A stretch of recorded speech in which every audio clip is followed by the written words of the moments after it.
Donc, est-ce que j'ai une préférence pour l'accès égal, juste ou équitable? Je demande une précision sur l'accès juste, accès équitable et accès égal. Dans l'absolu, pour moi, je suis pour l'accès égal. C'est-à-dire un homme, et on dit bien un homme, une voix pour les élections. Donc, dans l'absolu, j'aurais préféré ça. Mais est-ce que c'est réalisable au plan technique, au plan matériel? Ce n'est pas évident. Donc, on peut déjà accepter une équité. L'équité peut-être parfaite, mais l'équité renforcée. C'est-à-dire que vraiment, ce soit pendant la période de campagne officielle, que ce soit vraiment rigoureusement respecté. Et ça, bien souvent, on peut travailler à ce que ce soit respecté. Mais maintenant, dire que pendant les 5 années qui séparent, ou les 4 années qui séparent deux élections, qu'il y a une équité, enfin, un accès égal, c'est difficile. Et l'organe de régulation n'a peut-être pas tous les moyens, parce qu'il faut avoir des moyens techniques pour mesurer. Et dans telle émission de variété, on a abordé le nom, on a évoqué le nom de d'un tel. Vous voyez, c'est compliqué, il faut avoir beaucoup de moyens techniques. En revanche, j'ai été à une élection en Tunisie, et en Tunisie, ils étaient équipés. Ils avaient vraiment du matériel, ils avaient plein d'écrans dans la salle de l'organe de régulation, et dès que un des noms des candidats sortait, et c'est l'ordinateur qui captait ça et l'enregistrait. C'est pour ça que vous avez besoin aussi de vous ouvrir aux autres. Il faut prendre l'expérience. Il ne faut pas aller en Europe prendre l'expérience. L'expérience est là. L'expérience est à nos portes. L'expérience est au Ghana, c'est en Tunisie, c'est à Maurice, c'est au Cap-Vert, un pays qui organise des élections. Il y a eu une élection, je crois, en 2001 au Cap-Vert. La différence de voix entre les deux candidats, c'était 13 voix. 13 voix. Partout dans le monde, y compris en France, en Finlande, en Suède, on aurait rejeté. Demandé soit encore recompte, mais le candidat perdant a accepté 13 voix de différence en 2001 au Cap-Vert. Vous voyez, c'est le sérieux, c'est... Alors, le contrôle des panneaux, bon, ça revient au même problème de l'égalité parfaite. Ça, c'est un rêve.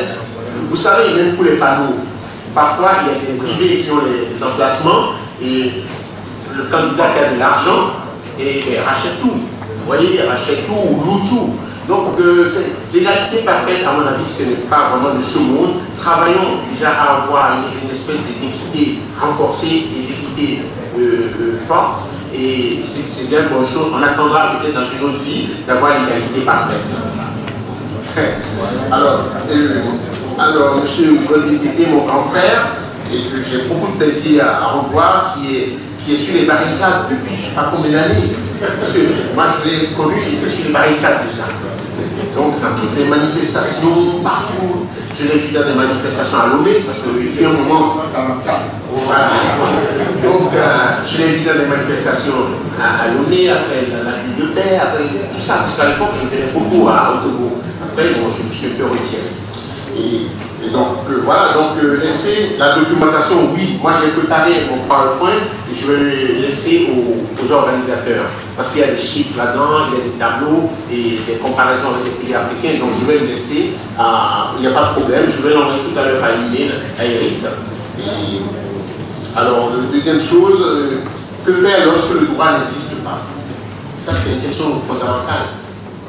Il faut continuer de lutter. Vous savez, il y a un pays, le seul pays d'Afrique de l'Ouest qui a encore jusqu'à aujourd'hui, le système d'élection à un tour en espace CEDEAO, vous savez, c'est la Gambie. La Gambie n'a toujours pas changé, mais la Gambie vient d'avoir une alternance.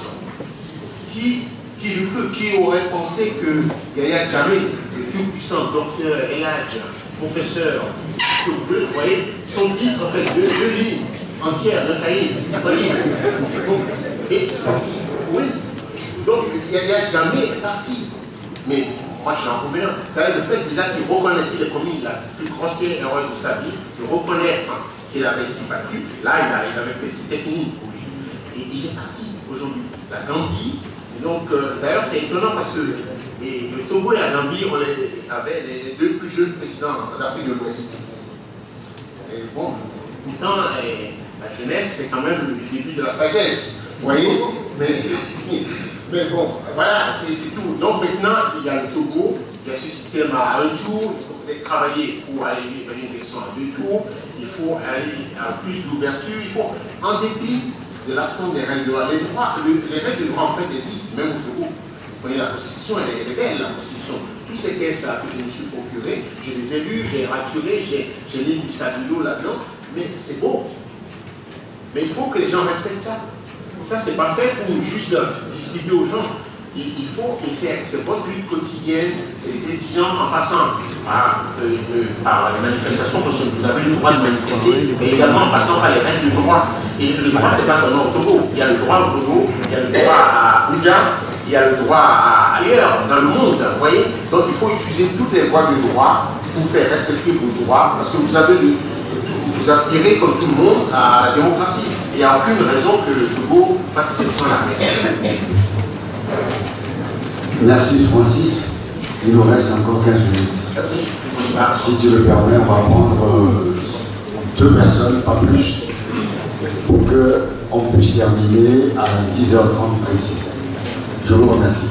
Francis, il y a 2 mains là. Caméra ini dia tu apa? Oh, musokan.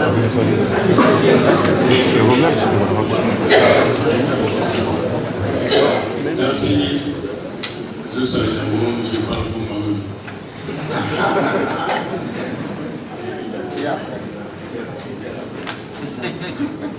Oui, je voulais d'abord féliciter Lancier pour ce qu'il a dit.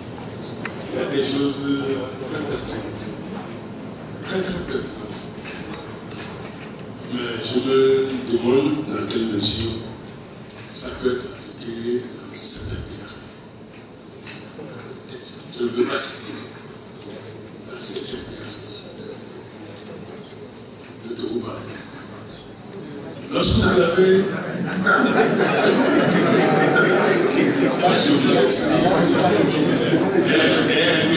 elle était au fond pendant des années. Lorsque vous avez un chef d'État et les gens qui l'entourent, qui ne veulent pas, qui s'accrochent au pouvoir, ça c'est, vous pouvez leur proposer 10 fois des débats, ça ne l'intéresse pas. Parce que vous avez besoin de justice. Mais le débat qui nous menait a eu un impact considérable sur le Soudan, contrairement à ce que je viens d'écouter. Je l'ai écouté aussi le débat. J'ai suivi, j'ai gâté le tour de la population, même des petits paysans. Mais ça a eu un impact considérable sur le Soudan. Est-ce que vous croyez que les chefs d'État dont je parle vont accepter ça? Excusez-moi de dire, ils sont foutus pas mal de ces débats. Ils connaissent déjà le résultat. Ils savent comment faire pour gagner. Ils ont déjà tout préparé. Les élections, c'est un fait à nous pour eux. Ils font semblant. Tout est déjà calculé, maîtrisé d'avance. Je peux vous le dire, je le dis. Aucune élection au Togo ne s'est jamais passée dans la transparence, aucune. Jusqu'à présent. Tout est déjà ficelé d'avance. Tout est déjà fait d'avance. Avec plusieurs méthodes différentes. À chaque fois. Alors, le débat, vous pouvez aller vous poser. Si vous permettez, ils se le mettent quelque part dans votre débat. Ils n'accepteront jamais ce débat-là. Jamais. Jamais. Alors, comment faire, justement? Est-ce qu'il ne faudrait pas, éventuellement, tâter le pouls de ce que l'on appelle, de façon maladroite, la communauté internationale? Vous avez parlé du PNUD, vous avez parlé de l'OIF et d'autres organisations internationales, au sein desquelles un module, un plan, un programme, quelque chose qui soit clairement écrit pour les élections et qui s'impose dans tout la vie, pas seulement les pays africains. Parce qu'il y a également des failles, des défaillance dans les pays occidentaux, qui s'impose une sorte de charte qui puisse être appliquée partout, dont ce que vous avez dit, les débats. Pourquoi est-ce que nous ne pouvons pas éventuellement susciter cela? Parce que c'est comme cela seulement que nous pourrons arriver à avoir un semblant de démocratie dans le pays. Vous avez parlé tout à l'heure de d'Abuja qui existe. Permettez-moi de dire que Abuja, les décisions sont rendues, mais ça je m'appuie. La Cour de justice, j'en sais quelque chose. J'ai plus d'une dizaine d'arrêts de la Cour de justice d'Abuja que j'ai gagné, qui ne sont jamais été appliqués. Le Togo n'a pas été appliqué. Sauf les deux dernières qui sont actuellement le ministre de la Justice actuel pour le plan financier a donné des instructions pour payer. Pour les deux derniers. Le reste, jamais appliqué. Nous avons un des arrêts qui dit qu'un procès au Togo est inéquitable. Lorsqu'un procès est inéquitable, ce procès n'existe plus. On nous a dit au Togo, même des juristes nous ont dit au Togo, que ça ne va pas dire cela. Des juristes, bien intentionnés, je ne sais pas. Mais on dit que le procès inéquitable ne veut pas dire que ce procès tombe à l'eau. Nous sommes allés aux Nations Unies, au comité des droits de l'homme contre la discrimination arbitraire, qui a dit de façon claire et nette que le procès équitable veut dire que le procès n'existe plus et qu'il faut libérer les gens. Les gens sont libérés à ce jour. À ce jour. Et qu'est-ce qu'on doit faire dans ce cas-là? Lutter.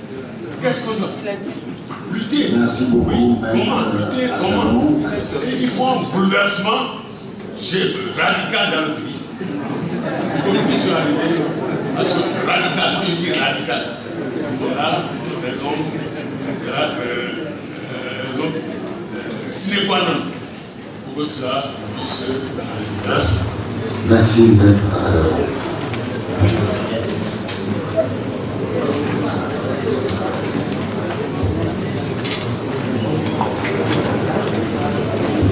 Raphaël Jala. Et essayons d'être un peu court parce qu'il ne nous reste pas beaucoup de temps. Merci. Membre du USA, représentant au niveau de la CIE. J'aimerais d'abord saluer l'exposé. Et aussi, l'exposé, le sujet retient beaucoup mon attention, puisque les médias font partie de ce que nous appelons généralement les parties prenantes aux élections. Et encore plus que les médias jouent un rôle beaucoup plus transversal parmi les parties prenantes aux élections, notamment les partis politiques, la société civile et aussi les partenaires financiers. La question du débat au cours des élections, c'est vrai, mais je me demande si dans le processus d'organisation des élections, est-ce qu'on ne peut pas intégrer ça au test pour que le but qui devait apporter les moyens financiers puisse être obligé à financer ce débat qui devient quand même un élément important dans l'exposé des candidats aux ces élections. Aussi, de l'autre côté, je me demande si véritablement, comme les uns et les autres se le demandent aussi, est-ce que nos institutions jouent véritablement leur rôle dans l'organisation des élections? Parce que je prends le cas de la CIE comme organe de gestion des élections. Et à plusieurs reprises, on peut constater ces différences dans l'organisation des élections. Et les uns et les autres ont remarqué chez nos Togo que les panneaux d'affichage font l'objet de campagnes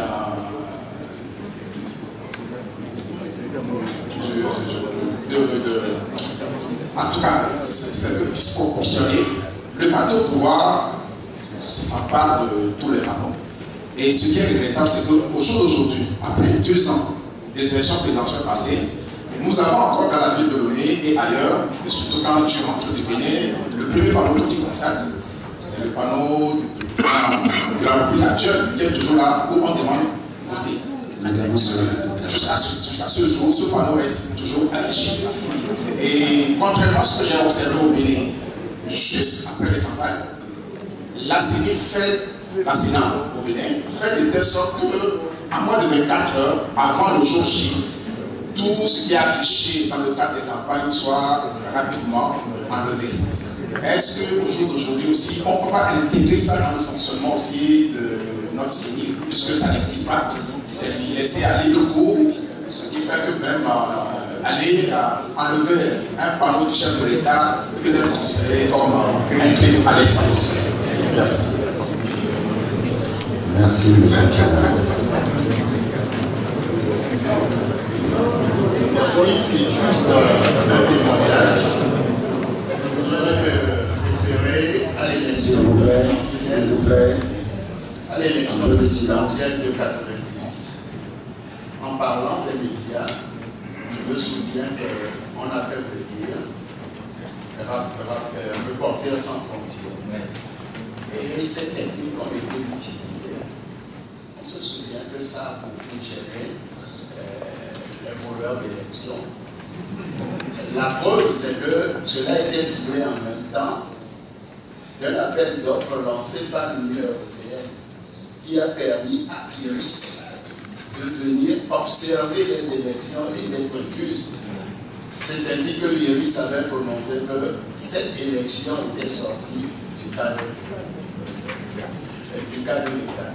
Donc moi je crois que avec l'Union européenne, avec l'OIF, avec le PNUD, si on essaie de s'organiser, on peut amener l'État togolais à accepter encore cette condition de participation aux élections. Voilà. Merci, M. le Sénateur. Francis, il nous reste 5 minutes, mais je pense que tu peux aller au-delà. S'il vous plaît, on a déjà dépassé le timing. Il nous reste 4 minutes. Donc, on va essayer d'aller vite. Je vous remercie.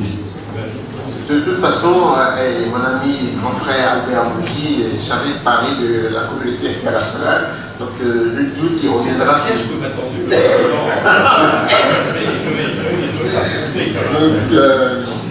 Alors, est-ce que cela peut être... J'ai écouté un peu d'émotion, les témoignages de la télévision. Je n'ai pas revu aussi depuis très longtemps. Il y a eu un moment où c'était les années de Braise à Lomé, lui aussi était sur les barricades, si on peut dire. Et bonjour Zeus. Bon, que dire, c'est un témoignage que tu as donné. Moi, j'ai la faiblesse d'être un optimiste indécrottable. Je pense que moi j'ai vu l'Afrique avancer. Les gens n'en parlent pas assez, ça frémit, ça bouge, ça avance partout. La démocratie est inéluctable. Il y a au Togo, au Malawi, sous le docteur Banda, pour les gens qui ont un certain âge, qui ont connu Banda, c'est terrible. Il y a eu Samuel Doe, on a connu toutes sortes de choses. Même le Nigeria, est-ce que vous posez la question? Depuis 1998, il y a eu la mort d'Abacha en 98, juillet 98, il n'y a plus, le Nigeria est un État démocratique, avec ses problèmes de corruption, avec ses problèmes de Oslo, avec ses problèmes de revenus pétroliers, mais c'est un État démocratique. Et puis la alternance qui le retrouve. Ce Nigeria, c'est un pays coutumier du coup d'État, comme le Ghana, comme le Dahomey, et le Bénin. Et le Bénin, depuis même avant la conférence nationale, depuis 1988, juin 1988, il n'y a pas eu de tentative de coup d'État. Ça ne veut pas dire que c'est la démocratie au Bénin voisin. C'est toujours mieux, on est toujours mieux que quelqu'un d'autre, mais c'est pas. Et pour vous dire quelque chose, c'est que la Sénat du Bénin, c'est des êtres humains aussi. J'ai des amis à l'intérieur, j'ai même un jeune frère à l'intérieur. C'est des gens qui ont la trouille à chaque élection, comme des gens la commission électorale du Togo. Vous ne vous posez pas la question pourquoi ils ont donné les résultats au premier tour, ils ont donné les résultats à 3h, 4h du matin. Parce que moi, j'étais en liaison avec eux, ils m'ont dit, nous on va donner ça la nuit, après on se bat. Parce que pourtant, depuis l'élection de 91, ça se passe grosso modo bien. Il y a l'exception de l'année 2011 dont j'ai parlé tout à l'heure, il y a Iboni à frauder. Ça c'est sûr parce qu'il est passé au premier tour alors qu'il avait un résultat calamiteux. Il ne pouvait pas passer au premier tour. Personne n'est passé au Bénin au premier tour sauf en 2011. Donc les gens qui sont là-bas, ils ont peur comme les Togolais. Pourtant, on a fait des avancées, mais les gens ont peur, ils donnent des résultats la nuit parce qu'ils se disent attention, parce qu'il y a Iboni a fait trop de pression pour que ce soit tel candidat qui arrive en tête. Et parce que vraiment, ils ont la couille comme vous, comme tout le monde, c'est humain. Mais à un moment, l'être humain, il faut résister.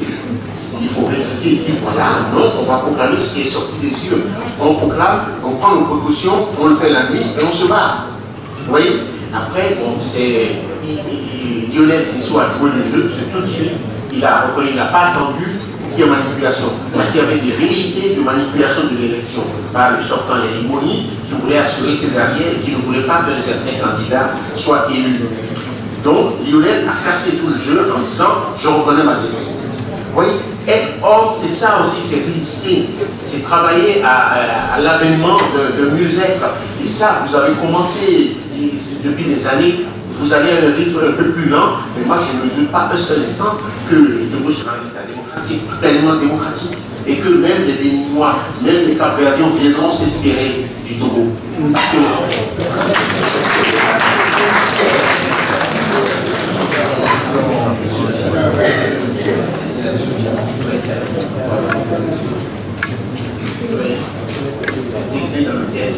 alors ça, c'est la proposition que vous avez faite d'intégrer le principe du débat dans les tests, c'est pas mal. Parce que ça peut vous servir et effectivement à aller voir le plus. Le code, moi je n'ai pas vu ça là-dedans. Je n'ai pas vu le débat. Parce que la question du Togo est un peu plus compliquée. Comme c'est une élection à un tour, donc on n'imagine pas un débat avec les finalistes. Donc le jour où vous aurez 50 candidats, ça va être très difficile d'organiser un débat. Il faut un coup. Mais quand vous aviez 5 comme la dernière fois, c'est faisable. 2 c'est faisable. Je dirais jusqu'à 10, peut-être on peut. Mais 10 déjà, c'est une suite de monologues. C'est pas intéressant, c'est pas vivant. Parce que le débat, il faut relancer l'autre, il faut le rentrer dedans, il faut que la personne réagisse, vous voyez. Et donc, ce serait bien que le Togo ait une élection à 2 tours, déjà. Et que d'autre part, que ce soit pas des mandats illimités. Ce qui serait bien, c'est que le mandat au Togo soit un mandat renouvelable une seule fois et qu'il y ait une élection à 2 tours. Comme ça, ce serait l'environnement CEDEAO serait quasiment uniforme. Vous voyez, bon, il y a la Gambie vient de changer son président, ils vont travailler, ils sont en train de travailler là pour aller à une élection à 2 tours et qui ne soit pas illimité. Donc il reste plus que le Togo. Vous vous souvenez que la CEDEAO a proposé une fois à Bouddha qu'il y ait un truc uniforme, une décision uniforme de tous les États, des 15 membres de la CEDEAO, pour aller vers le Togo et la Gambie avaient refusé. Travailler à ce qu'on ait une élection à 2 tours et qu'on ait une élection limitée. Ça c'est un minimum quand même. Pour savoir que le Togo ressemble à tous ses voisins. Donc, c'est travailler à ce que les institutions jouent. Donc, voilà, il travaille avec les autres, c'est un bon point. Absolument. Qu'est-ce qu'il y avait d'autre Pour M. Kiala. C'est tout. Et puis le témoignage pour la fille. La contribution de Mme Personne. Merci de votre attention. Merci beaucoup, Francis.